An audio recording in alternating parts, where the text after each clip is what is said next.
Halo teman-teman, perkenalkan nama saya Stefan Yusuf dan rekan saya Kalista Wijaya. Kami berdua akan membahas bab 9 yaitu analisis biaya volume laba. Dimulai dari pengertian. Analisis biaya volume laba atau BVL adalah alat untuk memahami hubungan antar biaya, volume, dan laba dalam suatu perusahaan. Analisis BVL bertujuan untuk menentukan titik impas atau break even point di mana total pendapatan sama dengan total biaya sehingga laba bersih adalah nol. Selain itu, BVL memungkinkan perusahaan untuk menganalisis dampak perubahan biaya tetap, biaya variabel, harga jual, dan volume penjualan terhadap laba, yang sangat membantu dalam perencanaan dan pengendalian anggaran serta strategi bisnis lainnya. Kemudian ada titik impas dalam unit atau break even point unit. Titik impas dalam unit adalah jumlah unit penjualan minimum yang diperlukan untuk menutupi biaya tetap dan biaya variabel tanpa menghasilkan laba atau rugi. Kegunaannya ialah membantu menentukan target penjualan dalam jumlah unit untuk mencapai titik impas. Dengan rumus biaya tetap dibagi harga jual per unit dikurang biaya variabel per unit. Sebagai contoh soal, biaya tetapnya 100.000 dibagi harga jual per unitnya 50.000 dikurang biaya variabel per unit 30.000, jadi sama dengan 5.000 unit. Kemudian ada titik impas dalam rupiah atau break even point rupiah. Titik impas dalam rupiah adalah nilai pendapatan penjualan minimum yang diperlukan untuk menutupi biaya tetap dan biaya variabel tanpa menghasilkan laba atau rugi. Kegunaannya ialah untuk mempermudah pemahaman titik impas dalam bentuk total pendapatan daripada jumlah unit. Dengan rumus, biaya tetap dibagi kontribusi margin ratio. Sebagai contoh soal, biaya tetapnya 40 juta dibagi kontribusi rasionya 0,4 dari rasio biaya variabel 60%, jadi 1 dikurang 0,6 sama dengan 0,4. Jadi hasilnya 100 juta. Selanjutnya ada perbandingan pendekatan antara laba operasi versus margin kontribusi. Laba operasi mengukur keuntungan yang dihasilkan dari aktivitas utama perusahaan setelah mengurangi biaya tetap dan biaya variabel terkait operasional, mencerminkan seberapa efisien perusahaan menjalankan operasinya. Sedangkan margin kontribusi menunjukkan seberapa besar kontribusi penjualan terhadap menutupi biaya tetap perusahaan, dihitung dengan mengurangi biaya variabel dari penjualan. Pendekatan margin kontribusi lebih fokus pada seberapa baik perusahaan mengolah biaya variabel dan dapat memberikan wawasan lebih cepat untuk keputusan jangka pendek, seperti penetapan harga atau analisis titik impas. Selanjutnya ada unit penjualan untuk mencapai laba yang ditargetkan. Menjelaskan seberapa banyak unit yang harus dijual oleh perusahaan untuk mencapai target laba tertentu. Ini dihitung dengan mempertimbangkan biaya tetap dan margin kontribusi per unit. Dengan rumus unit penjualan sama dengan biaya tetap ditambah laba target dibagi harga jual per unit dikurang biaya variabel per unit. Sebagai contoh, biaya tetapnya adalah 100 juta ditambah laba targetnya 50 juta dibagi harga jual per unitnya 50.000 dikurang biaya variabel per unit 30.000, jadi hasilnya 7.500 unit.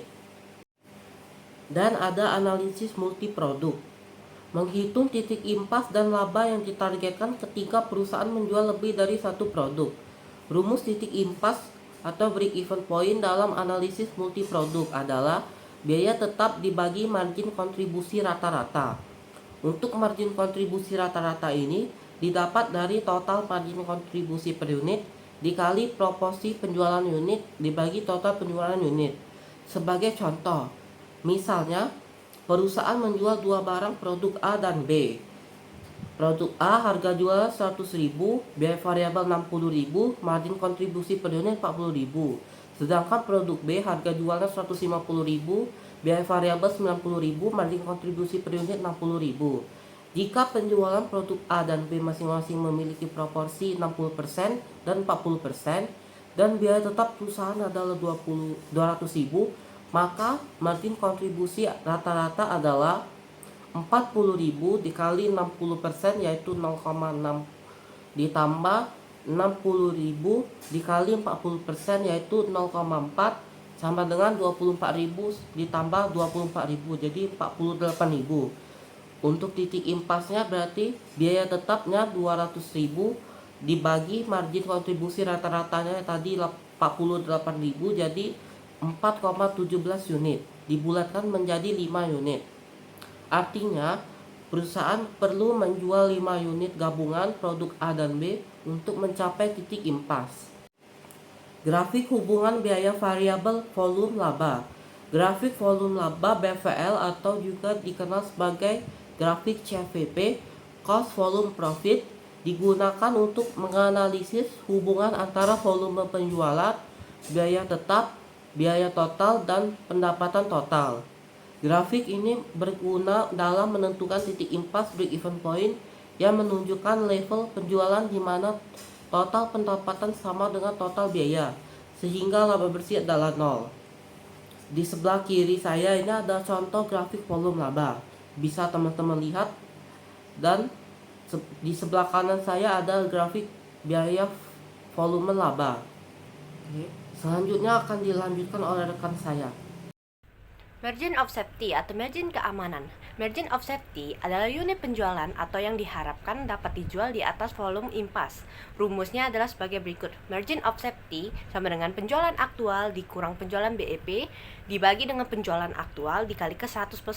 Contohnya, penjualan aktual sama dengan 500 juta, penjualan BEP 300 juta. Jadi untuk margin of safety-nya 500 juta dikurang 300 juta dibagi 500 juta dikalikan 100% sama dengan 40%. Selanjutnya ada operating leverage yang berarti mengukur sensitivitas laba terhadap perubahan penjualan. Untuk rumusnya ada kontribusi margin total dibagi dengan laba operasi. Untuk contohnya ada kontribusi margin total sebesar 400 juta untuk laba operasi sebesar 200 juta. Jadi untuk pengerjaannya adalah 400 juta dibagi dengan 200 juta yang berarti operating leverage-nya adalah sebesar 2, yang artinya setiap kenaikan 10% volume penjualan akan meningkatkan laba sebesar 20%.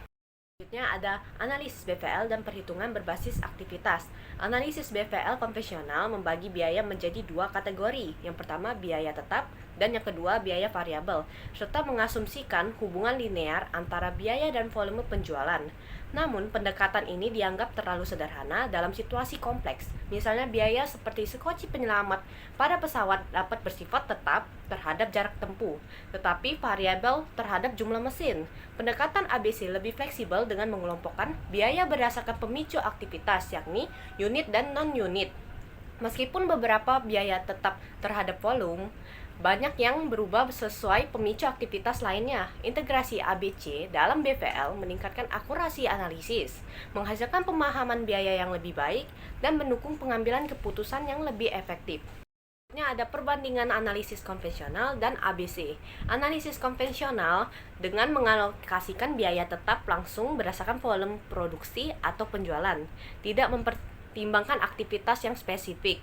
Sedangkan activity based costing atau ABC mengalokasikan biaya berdasarkan aktivitas yang mendukung produksi, lebih akurat untuk produk multi aktivitas. Implikasi strategis antara analisis BVL konvensional dengan analisis ABC. ABC merupakan menekankan efisiensi biaya berdasarkan aktivitas, sedangkan BVL menentukan volume dan pendapatan optimal untuk mencapai laba. Rumusnya BEP unit sama dengan biaya tetap dibagi dengan harga jual per unit dikurang dengan biaya variabel per unit. Untuk contohnya di sini ada biaya tetap sebesar 120 juta, biaya variabel per unitnya 40.000, untuk harga jual per unitnya sama dengan 60.000. Jadi di sini ada BEP unitnya sama dengan 120 juta di biaya tetap tadi dibagi dengan 60.000 dari harga jual per unit dikurang dengan 40.000 dari biaya variabel per unitnya. Jadi menghasilkan sebuah BEP per unitnya 6.000 unit. Selanjutnya ada analisis BVL dan JIT. Dalam sistem JIT atau Just in Time, biaya variabel per unit berkurang sedangkan biaya tetap meningkat. Tenaga kerja langsung dianggap sebagai biaya tetap, sementara bahan baku tetap dianggap sebagai biaya variabel. Namun, pembelian jangka panjang dan kualitas total mengurangi proporsionalitas biaya bahan baku terhadap unit yang diproduksi karena limbah dan diskon kuantitas dihilangkan. Selain itu, biaya variabel tingkat batch juga hilang karena produksi batch diperlakukan sebagai satu unit. Hal serupa berlaku untuk biaya variabel lain seperti listrik dan komisi penjualan. Kesimpulannya, analisis biaya volume laba atau BVL membantu perusahaan memahami hubungan biaya, volume, dan laba untuk menentukan titik impas dan target penjualan. Pendekatan konvensional sering kurang akurat dalam situasi kompleks, sehingga pendekatan berbasis aktivitas atau ABC dan sistem just in time atau JIT menjadi lebih relevan. Integrasi BVL, ABC, dan JIT memberikan wawasan yang lebih akurat, mendukung efisiensi, dan mendorong keputusan strategis yang meningkatkan profitabilitas perusahaan. Terima kasih.